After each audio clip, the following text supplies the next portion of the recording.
Това видео е за ниши в инфлуенсърите, което е може би най-важното нещо, което трябва да е главно важно нещо, което трябва да решите преди да започнете, защото това е основата на цялата ви стратегия. Преди да започнете да създавате контент, ще ви дам няколко примера. Първо нека да ви покажа. Това е стан стора на моя инфлуенсър, който за, да кажем, от 28 беше първата продажба май до 30 юни изкара 554. Това е по дни. Някои дни се бяха слаби, някои дни бяха по-добри. Но това е от един инфлуенсър за един месец. Който не знае какво е инфлуенсър, това са някакви примери. Лица създадени с AI, предимно Hixfield или може би някоя друга платформа за някой софтуер, който се използва за инфлуенсъри за създаване. Правят им се някакви профили, вкарват се в някаква ниша и започват хората да им създават съдържание и по този начин изкарват пари. Днешното видео е за ниша. Какво е ниша? Нишата е специфична група от хора, които имат конкретен проблем. Колкото по-конкретен е проблема, толкова по-добре, защото говорите точно за тях и колкото по-конкретна е нишата, толкова повече пари може да взимате за определен продукт. Ако останете до края на видеото, ще видите 4 работещи ниши, даже мисля, че са повече, и 10 плюс, всъщност много повече под ниши, които може да използвате за инфлуенсър, ако искате да създадете днес. Това са някакви примери: фитнес, здраве, богатство, връзка. И тук намерих един пример. Искаш торта, обаче като искаш торта и отиваш до Lidl и Kaufland, знаеш, че ще намериш някаква ефтина торта, 10-15 евро, и е направена някаква торта bare minimum. В смисъл, използвали са най-траш продуктите, които могат да условят една торта, ама знаеш, че е хубава и пак е торт. И може да почерпиш там и така, колкото да мине номер. Обаче, ако искаш хубава торта, тия торти, които ги виждате, са от неделя, shout-out на неделя. Между другото, неделя направо пълен минус. Като гледах тортите, много деца имат, сигурно видях 15-20 TikTok торти. Това е пълен ужас как може родителите да се правят на децата 12-13 годишни TikTok. Тия деца по цял ден дремят TikTok. Право, не знам, торти им изглеждат много добре, браво неделя. Просто много зле работа. Искаш хубава торта, отиваш до сладкарница. Плащаш премиум, ето виждате торти, най-ефтината е 60 евро, най-скъпата имаше и по-скъпи от тия, просто това са някакъв рандъм скриншот направих на тия торти. Да, изглеждаш много добре, особено тая последната. Тия са пълен шит, но няма значение. Искаш хубава торта, отиваш до сладкарница, плащаш премиум, защото като искаш хубава торта, знаеш, че в сладкарницата ще намериш хубава торта. Нали, хубава сладкарница, ако е. Lidl имат много клиенти, които не искат да платят премиум цена за качество. Ако, примерно, Lidl пуснат торти за по 70 евро, мухите ще ги накацат след 2 седмици, защото никой няма да ги купи. Хората отиват в Lidl за ефтиното. Хората, които отиват в неделя, отиват за премиум торта. Тоест, с самата мисъл, че ще си купят торта от неделя, те са готови вече да платят премиум цената на неделя. Те имат по-малко клиенти, но по-малкото клиенти биха платили премиум цена и затова те могат да си позволят по-високи цени. Хората плащат повече или купуват по-лесно при решаване на конкретен проблем, а не при решаване на нещо общо. И тук долу имам два примера с лични мои. Трябва да порисувам малко, обаче, защото е много грозно. Той инфлуенсър, ако сте гледали поредицата от видеа, е в нишата връзки. И нишата връзки има много подниши. Срещи, дейтинг апс, брак, раздяла. За срещите има примерно хора, които са матчмейкъри. Матчмейкър е човек, който е от определен град и му пишат примерно аз съм от София и ми пишат момчета от София, момичета от София и аз им събирам данните и ако намеря двама подходящи хора, им уреждам някаква среща на някакво кафе или там някакво си място и те ми плащат за това нещо. Буквално това е някакъв каталог. Нещо като дейтинг ап, само че малко по-реално, защото има човек по средата, не е приложение. Дейтинг ап, знаете там Tinder и другите приложения. Има хора в тази ниша, които предлагат оптимизация на профили, т.е. ако на някой момче стои от месеци в Tinder, жените не му пишат, той се свързва с оптимизатор, който му казва какви снимки да качи, как да си промени описанието и цялостната му визия на профила. Брак, който иска да се жени, що писах Хикс тук? Мисля, че не се сетих за пример, защото ги мислих много бързо тя, ама под ниша на това е примерно фотограф. В нишата има сватба, много хора искат фотографи. Има планери на сватби, т.е. ако вие нямате време, не ви се занимавате с планирането, има хора, които организират ресторанта, които организират облеклото, храната и просто си плащате някаква цена за това нещо. Това искам да ви кажа, има хиляди ниши има хиляди подниши, просто трябва да е нещо, което работи. Трябва да виждате, че има хора в тази ниша, които вече продават на други хора. И това е моето раздяла. И в подраздялата е примерно как да се върнете човек, с който сте се разделили.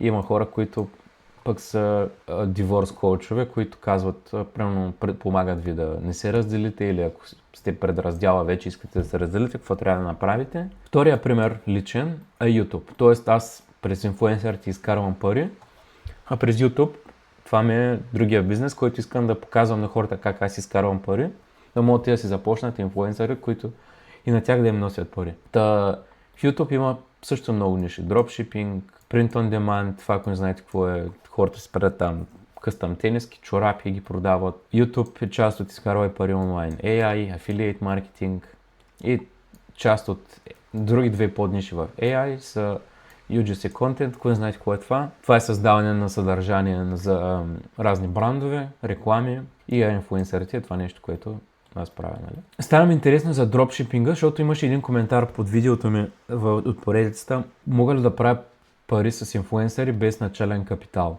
Може да се скипнат почти всичките сабскрипшени. Без пари няма как да стане, защото HeyGen е платформата, която генерира и там няма как да минете с нула. Примерно Claude може да го заместите с ChatGPT, с Gemini. За буфера не е нужно да плащате, ако искате всеки ден вие сами да си качвате видеята. StanStore също не е нужно да се абонирате за него да плащате 29 на месец. Може да използвате Gumroad, просто там ще ви взимат процент от всяка продажба. Без никакви пари няма как. Но тук искам да ви дам едни примери за... Няма бизнес, който да го започнете без абсолютно една стотинка да вложите. И тук питах Claude за дропшипинг, защото дропшипинга е супер нашумял през последните 10 години. Колкото по-saturated става един бизнес, колкото повече хора го правят, толкова по-трудно е да влезеш в началото. За дропшипинга пише, ви трябват между 700 и $2000, а за този бизнес с AI инфлуенсъри ви трябват от 0 до 50. Мой съвет е в началото да имате между 50 и 100 евро. Между 50 и 100 евро капитал, който ще ви стигне за, не знам, може би 3 месеца, че и повече дори. Поред това, нали, какви неща правите. Като за дропшипинг предимно парите отиват за реклама, пък на вас не ви трябва плащане за реклама в началото, защото е хубаво да започнете по органичен начин. Ето го това нещо, че с AI инфлуенсъри може да започнете да изкарвате първите си пари след месец-два. При дропшипинга може да налеете супер много пари и да чакате 6 месеца, нали, ако имате късмет, евентуално ако ви е добър магазина, да правите някакви пари. Следващото нещо е вендинг машини. Това пак беше супер популярно, хората как слагаха вендинг машини. Вижте какви са първоначалните разходи. Само да си купите машината ви 6К, там ток, наем на локация, отделно трябва да купувате Кока-Коли, Фанти, да зареждате машината. Та общо старта ви е около $6-7 хиляди. Като това е, нали, някакво главно за Америка. За България предполагам, че е пак горе-долу същото в евро. Може би малко по малко, ама все пак поне 5 евро сигурно е в България. Следващото косене на треви, трябва ви косачка, трябва ви ремарке, гориво, общо 5500 начален капитал. Тук е буквално 50-100 евро за сега. Колкото по-рано започнете, толкова по-добре. Как да разберем коя ниша е добра? Трябва да отговорите на 4 въпроса. Защото 4 пък аз съм писал 3. Няма значение. Тази група от хора има ли болка? Айде да използваме косенето на трева. Представете се, някакъв човек има супер голям двор до къщата си и изобщо не му се занимава да коси. Има болка. В Америка това е супер популярно, защото Америка има закон, в който градината трябва да ви е окосена. Ако не е окосена, плащате някакви глоби на държавата. Има ли болка? Да. Трябва да се окоси тревата. Хората дават ли пари, за да намалят болката си? Със сигурност хората дават пари да наемат хора, които косят трева, за да отидат да им изкосят двора и да им изкосят пред вкъщи, за да няма глоби. По-добре е да ти е окосено и да си платил примерно $50, отколкото да не ти е окосено и да платиш $100 глоба. Хората могат да си го правят сами, естествено, но се плащат за комфорта. Други хора правят ли пари вече от тази ниша? Като това е малко неточен пример, защото това е ниша, това е ниша, която е in real life, т.е. на място. Двора е нещо физическо, а инфлуенсърите са нещо дигитално. Но идеята ми е да разберете примера. Има ли други хора, които правят пари вече от тази ниша? Да, супер много в Америка, Канада, в Англия горе-долу. Това е пример за Америка, нали, не е за България, но тази група от хора има ли болка, т.е. вие се намирате нишата с болка. Хора дават ли пари, за да намалят болката си? Да, съм, ето, живото доказателство. Други хора правят ли пари от тази ниша? Да, нали. Тоест, това трябва да го кажа сега, не преди малко, ама реално нещо е. Инфлуенсъра ми, който направи 550 за юни от ниша, която ми дойде като идея от познат, който е без приятелка и постоянно говори за дейтинг коучове и за дейтинг приложения. Това е другия въпрос, който много често се задава. Може да се намерите нишата като гледате хора около вас, които имат някакъв проблем и си представете, че вие сте вече създали инфлуенсър и този инфлуенсър говори за техния проблем. Нещо за коли, нещо за жени, нещо за някакъв спорт. И се кажете после, добре, аз не знам нищо за тази ниша, не знам нищо примерно за коли. Добре, но имате Клод. Аз също не знам нищо за дейтинг, обаче Клод ми решава всичките проблеми, хората ми благодарят, пращат ми там някакви неща, че вече се говорят с бившата, че съм им помогнал. И това пак е смисъл, не го правите вие, прави го изкуствен интелект, обаче все пак помагате на хората по някакъв начин. Те в замяна ви дават пари. Тоест, това, че нямате знания в тази ниша, не е оправдание. А ако се намерите ниша, в която имате знание, ако имате личен опит в самата ниша, ще ви е по-лесно да намерите болката в хората и следователно да говорите за тая болка, как да я излекувате. Примерът е крипто, инфлуенсърът ти говори за крипто, някой ти задава въпрос крипто, кой би купил нещо от теб и вече знаеш отговора на въпроса му. Тоест в главата си можеш да свържеш нещо за някой коин, за някоя платформа и може да го направиш много по-точно за него, отколкото с Клод. Защото изкуственият интелект е добър, но все още не е чак толкова добър да прави някакви супер лични отговори. Та ако вие сте в тази ниша, ще ви е много по-лесно да дадете някакъв по-персонализиран отговор. Та всеки човек на Земята има проблем в една от тези 4 ниши. Тоест, ако сте стигнали до края на това видео, в началото ви обещах 4 работещи ниши, плюс 10 подниши. И това е нещото. Къде изчезна и това. Всеки човек на Земята има проблем в една от тези 4 ниши. Първата е здраве. Всеки е болен, всеки иска да изглежда добре. Всеки иска да отслабне, т.е. дебелите иска да отслабнат, който е слаб не иска да отслабне. И много хора имат проблем с mental health. Тук главната ниша е здраве. Отиваме към поднишата ментално здраве. Teenager anxiety. Това е когато тинейджърите имат някакви проблеми, там не искат да живеят, режат си вените, търсят си пътя в живота, как да намерят цел, как да не се притесняват от външния си вид, как да спрат да се тревожат за 1, 2 и 3. Тоест, ако направите достатъчно дълбоко проучване, може да разберете за какво някой тинейджър се тревожи. Примерно таргетирате 18-19 годишни, 20. Намирате няколко неща, за които се тревожат тинейджърите. Примерно как притесняват се от външния си вид, нещо не си харесва там лицето, косата. Намирате болката им и започвате да правите съдържание конкретно за тия неща. И така хора ще ви плащат за това нещо. При тинейджери е малко по-различно, защото те са хора, които предполагам все още не работят и нямат толкова пари. Тоест при тях продуктът трябва да е някакъв low ticket. Отслабване, ето ви конкретна ниша, кето диета за жени след 40. Инфлуенсъра ви говори за някакви рецепти, за упражнения, какво става с женското тяло, там менопаузата. Може да направите някаква онлайн книга с продукти, т.е. храни, които е хубаво да се ядат след 40. Другото нещо е примерно фитнес за мъже над 50. Може да показвате упражнения. Какво се случва с тях след като им намалее тестостерона, промяна в тялото им, могат да вдигат самолета, имат косопад. Това се добавих допълнителен пример за косопада. Това е много голяма болка за мъжете след, да кажем, 30-35 години, защото вече косата им става по-рядка, започва да пада и всеки иска да си спаси косата по някакъв начин, защото не се е виждал изобщо без коса. И ето ви един примерен човек, който казва как да ревърснем сивата коса, бялата коса, как да спрем косопада. Дали е реално или не знам, може да е някакъв скамър, не съм гледал този подкаст, просто ми беше излязъл и се сетях за това нещо. Това е много голяма болка за мъжете. Фармацевтичните компании се възползват от това нещо и за някакви хапчета, които им костват минимални разходи. Примерно правят една тубичка с хапчета за $4, могат да ги пуснат за и такива нереални цени. Хелт индустрията прави милиарди на година. Дали помага? Не знам. Другите ниши са wealth, състояние, богатство. Дропшипинг е едната ниша.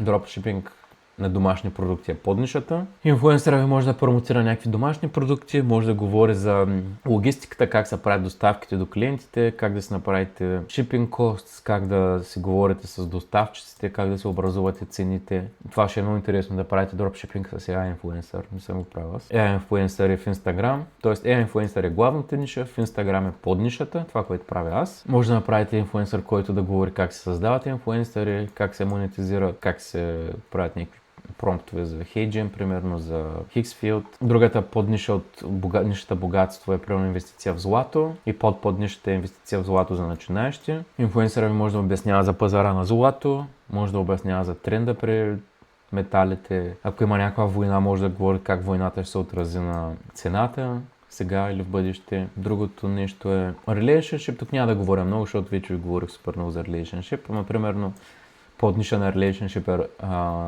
да си родител и някой, който гледа от тук, се надявам да е родител, който може да релейтне към този пример. Какви проблеми имате вие с вашето дете? Примерно не може да спите от детето, вие тинейджъри постоянно ви създава някакви проблеми, не иска да чува какво му казвате, има гаджета, има проблем с комуникацията. Това е много добра ниша, за което ви говорих преди малко за реалния живот. Вие се виждате проблема около вас, може с изкуствен интелект да намерите болки, т.е. как да го формулирате. Вие вече имате болката с вашето дете и може да го направите това нещо на някакъв продукт, да продавате някакво успокоение за родители. Другата ниша е self-improvement, себеподобрение, пълно е с хора в тази ниша. Много малко от тях са инфлуенсъри, наистина помагат, пълно е с камери, като примерно Тони Робинс, там Юли Тонкин, някакви такива мотивационни разговори, които сте мотивирани за 30 минути и после като върши всичко приключва. Продуктивност, прямо продуктивност при ADHD. Това ADHD е хора, които не могат да се фокусират една минута да правят едно нещо. Примерно цъкат YouTube видео, на втория монитор имат Minecraft, в ръцете им е телефона, като си пишат с някой. Това е хубаво да се промотира и пред родители, защото топнищата е деца. Родителя би платил пари за него. Как да прекараме по-малко време пред екран, как да задържим вниманието си повече от една минута, как да филтрираме главата, кое е важно и кое не, с какво се занимаваме, с какво да не се занимаваме. Себеувереност, много хора не знаят, примерно интроверти, има два типа хора, които е окей да излязат навън да говорят с други хора, има хора, които са по-затворени и като стане време да се запознаят с някой или да говорят с други хора, почват да треперят, почват да се изпотяват и им е супер неудобно.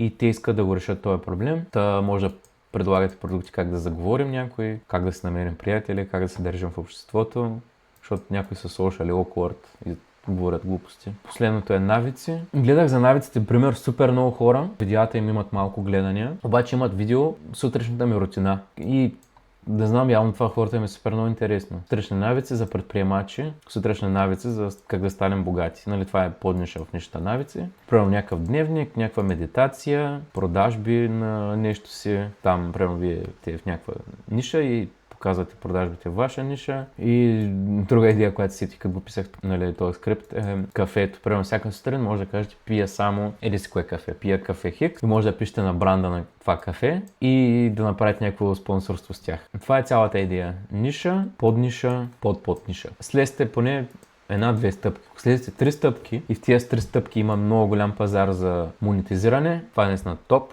Защото хората са нали, по-малък сегмент, по-конкретни и следователно конкуренцията в това нещо ще е много по-малка, отколкото като сте нали, в само богатство нишата. Примерно, едното видео ви е как да изкарваме пари от дропшипинг, второто видео ви е как да изкарваме пари от злато, как да изкарваме пари от крипто, третото видео, четвъртото видео как да изкарваме пари от нещо си друго. И хората вече вярват по-малко на тия неща. Нали? Почват да се изтъркват, защото един човек като прави пари от 10 неща, или лъже, или прави пари, ама супер малко от всяко нещо. И не знам, хората вече имат по-малко доверие в това. Нищата трябва да е по-конкретна за нещо и трябва да говори за един специфичен човек. Това мисля, че е видеото за ниша. Ако имате някакви въпроси, пишете ги отдолу под видеото. Ще пробвам да отговоря на всички. До сега съм отговорил на един коментар.